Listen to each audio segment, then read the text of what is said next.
quitting vlogging and starting a business. This is the usual MO of post-successful YouTubers, creators, because I mean, that's the whole thing, right? Longevity.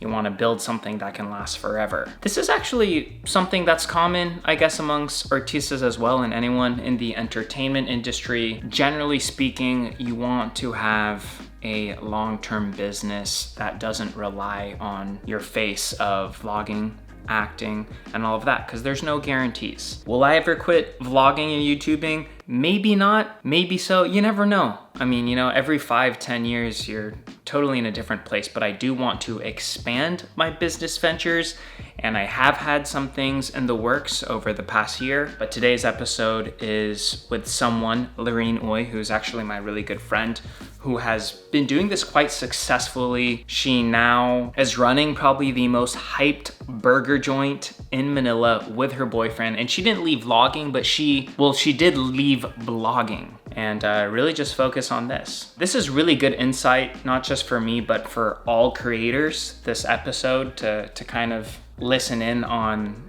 not an escape route, that sounds kind of demeaning, but a plan B or a long-term goal for what to do after all of this eventually fades. To be honest, I would love to run some sort of food business. I feel like that's a pretty common goal amongst most people, whether they're vloggers, artistas, or just normal people. But I think it's like 95% of people fail within the first few months.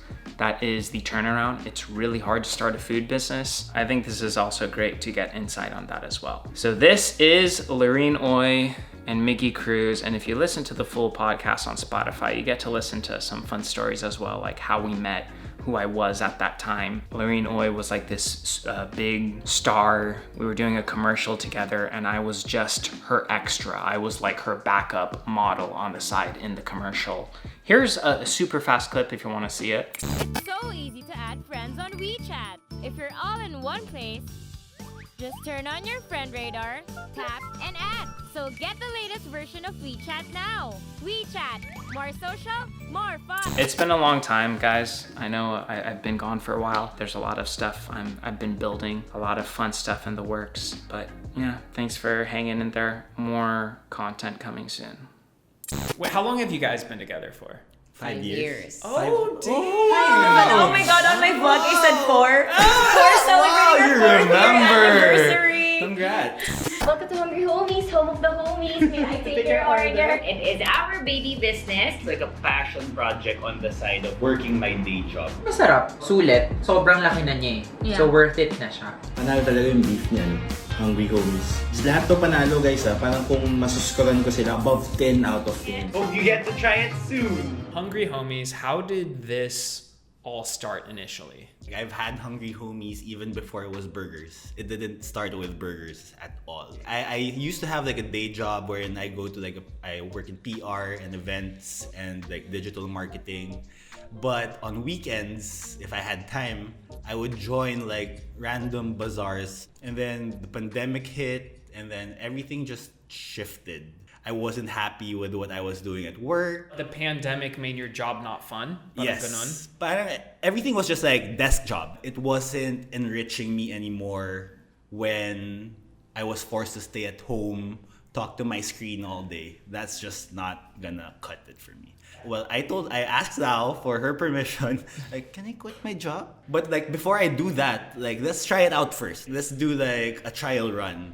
So it was my sister's birthday that I decided to like, how about we make some burgers for my sister? I have extras. Let's sell it to some friends. 15 burgers to be exact. It's really just Wait, where would you make the burgers? At home. at home. Oh, yeah, because there was no physical restaurant. There was no somewhere. physical restaurant. You're stuck at home. There was a time when I was like home chef in my way through life, and that was like the part of my day that made me so happy. Mm-hmm. And then I remember wanting to travel, and I remember particularly your travels in LA where I got to taste like the best burgers I've tasted in my life.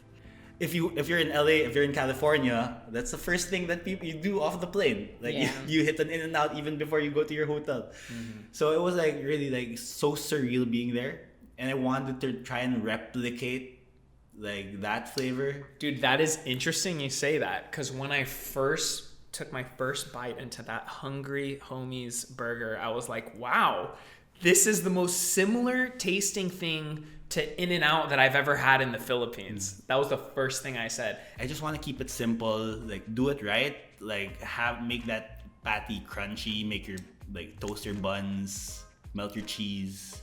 Like if you do a burger right, it doesn't need to be like Doesn't need to be complicated. It doesn't need to be all. complicated. But every ingredient was like well thought out. We started with 15 burgers, and those 15 people, I bugged them. I was like, what do you think? What do we need to change? Like, and then did you sell them to your sister at a party? no, I sold them to friends. Like friends were like on Facebook. willing to buy. I was like, Facebook status. I have 15 extra burgers. Comment if you want one. Bro, Like that. see, I love these stories literally starting from the trenches, just hustling and be like, who Yeah, wants to literally. buy my burgers on Facebook, Like, bro? 15 burgers. I have 15 burgers. So you sold them all? Yeah. And why Yeah. did people buy them? Because I don't know, if I type that, I don't know if people would buy Because 15 I have burgers a for me. hashtag called Watch Me Get Fat on Instagram, and it's just Like MIG. all like photos of like food that I cook and that I eat. And like every time I like cook a burger, I don't know, like I try to make my food like as Instagrammable as possible. Like that's like my goal. Not even to eat it. Like I want Lau to eat the food. Once I cook it, I want it to look nice, plating nice, take a nice pic of it, and like make people crave. Okay, so I want to know the next step. After these 15 burgers, then how did this grow? We just started like increasing the number of burgers that I could do. Like I literally was cooking burgers in my backyard in Marikina, having like maybe a space as big as this table with one flat top, another table. So It's not this type of grill. No, it's it's the like the flat. It's like in SpongeBob. Yeah, Yeah. like Exactly. And that's all I had. Reference, I love it. That's all I had. Like I remember my first flat top being like 15K. that's how much. Wait, that's what you call the stove? No, Stove? I paid like 15K for like the griddle, the flat top griddle that I bought to make burgers. That was his first investment. Okay. And 'Cause- I remember I was smashing the burgers with like a makeshift sandok. And was it just you, or was someone else cooking, or like? Our helper at home helped me. Like Yeah. we were like a 3-man team for like the longest time. Yeah, so like packing, stacking, cooking, we all had like one and job. you were helping each. him. in I the still beginning. help out till now. Like I do the packaging. I put the stickers in all your burgers and I She pack them closes for everything you. until now. Yeah, I make sure that they're Instagrammable when it arrives to like people. You're literally hands-on. We're so hands-on. I think It's that's like- what makes it so compelling for people to like say what they feel. They know like we packed it. Like Yeah. whenever you pick it up personally from my house, I'm the one bringing it out to you. You're supposed to feel like if a friend made you good food, you're gonna appreciate your friend so much more. Like the food's gonna taste so much better because you know that it was prepared with love by someone like you care for, you know. And I think that's also one of the reasons why Miggy wanted to call it Hungry Homies. It's just like a homie cooking for you. Honestly, we don't know how everything just clicked for us, but for us, what was important was that each burger that goes out of our kitchen is the nicest burger you will ever see when you open that box. Even Did you from like feel the that? sticker of like get ready for the Yes. money shot to the actual like opening of that box. I love it. And when I got that burger, I remember looking, I was like, oh, this looks nice. Yeah. It's well put together. And it's so juicy and meaty.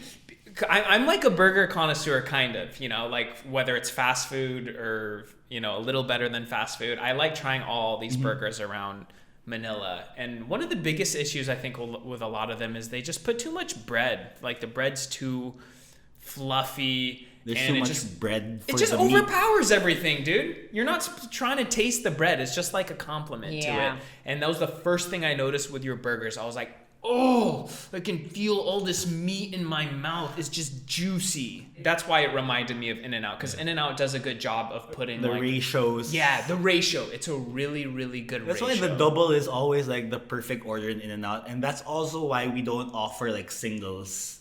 Yeah. in Hungry Homies. You don't offer single? don't. Wow, that's cool. Kasi that's really the best way to taste our burgers. Like ordering the hype beef with a double Yeah. patty. Wow, kala mo Like dami alam. I Siya really nagluto lahat. designed all.